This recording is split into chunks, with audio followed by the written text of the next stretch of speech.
The Divine Comedy. Inferno, Canto 2. Now was the day departing, and the air embrowned with shadows from their toils released all animals on earth. And I alone prepared myself the conflict to sustain, both of sad pity and that perilous road which my unearning memory shall retrace. O Muses, O high genius, now vouchsafe your aid, O mind, that all I saw hast kept safe in a written record. Here thy worth and eminent endowments come to proof. I thus began.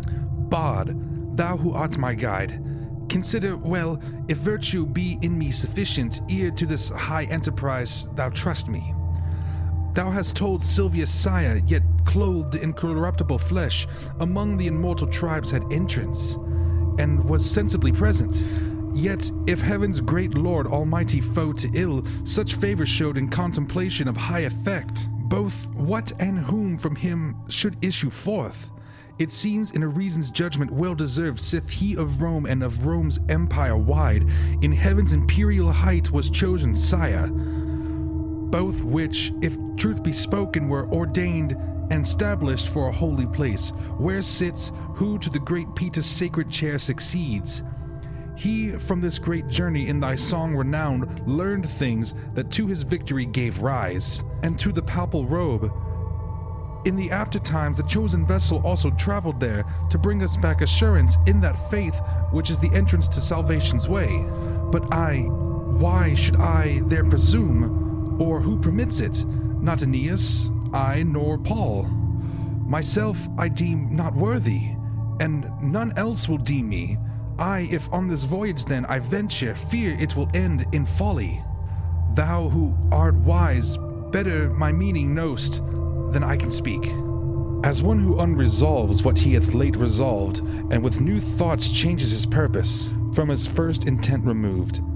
Even such as I was on that dun coast, wasting in thoughts of my enterprise, at first so eagerly embraced.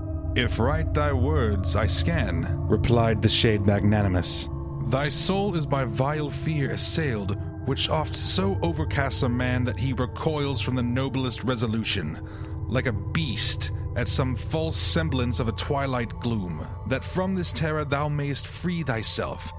I will instruct thee why I came, and what I heard in that same instance, when for the grief touched me first I was among the tribe, who rest suspended when a dame so blessed and lovely I besought her to command, called me.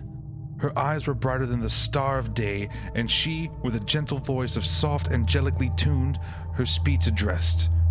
O courteous shade of Mantua, those whose fame yet lives and shall live as long as nature lasts, a friend, not of my fortune but myself, on the wide desert in his road has met hindrance so great that he through fear had turned.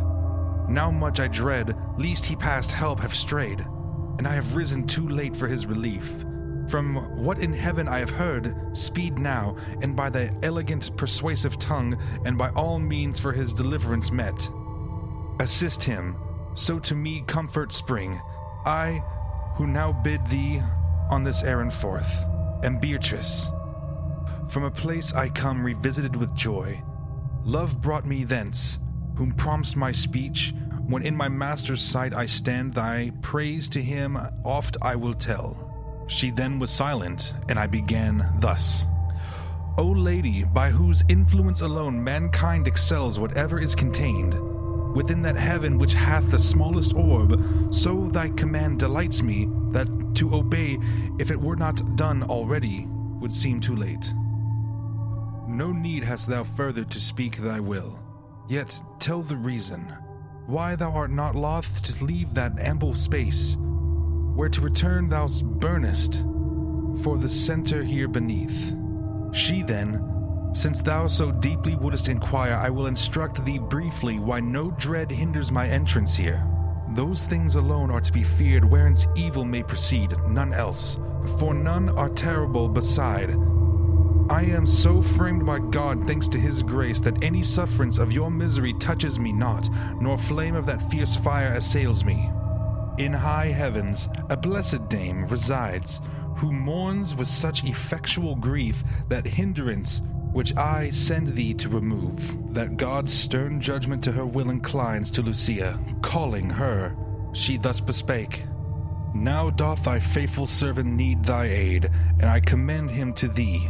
At her words sped Lucia, of all cruelty the foe, and coming to the place where I abode seated with Rachel, her of ancient days. She thus addressed me, Thou true praise of God, Beatrice, why is not thy suitor lent to him, who so much loved thee, as to leave for thy sake all the multitude admirers? Dost thou not hear how pitiful his wail, nor mark the death which in the torrent flood, swoln mightier than sea, him struggling holds? Never among men did any with such speed haste to their profit flee from their annoy.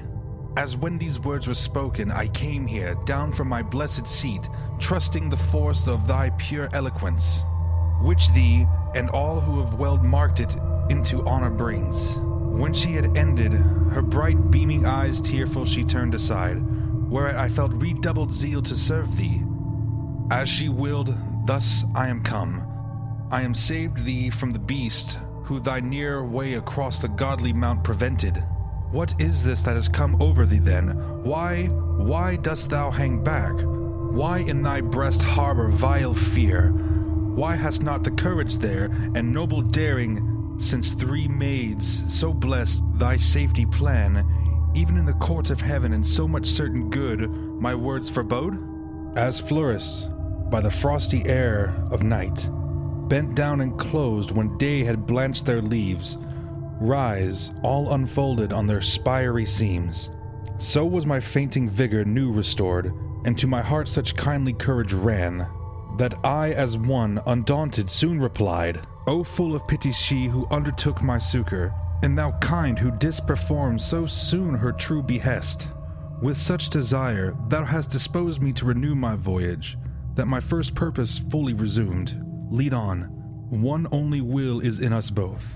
Thou art my guide, my master thou, and Lord. So spake I, and when he'd onward moved, I had entered on the deep and woody way.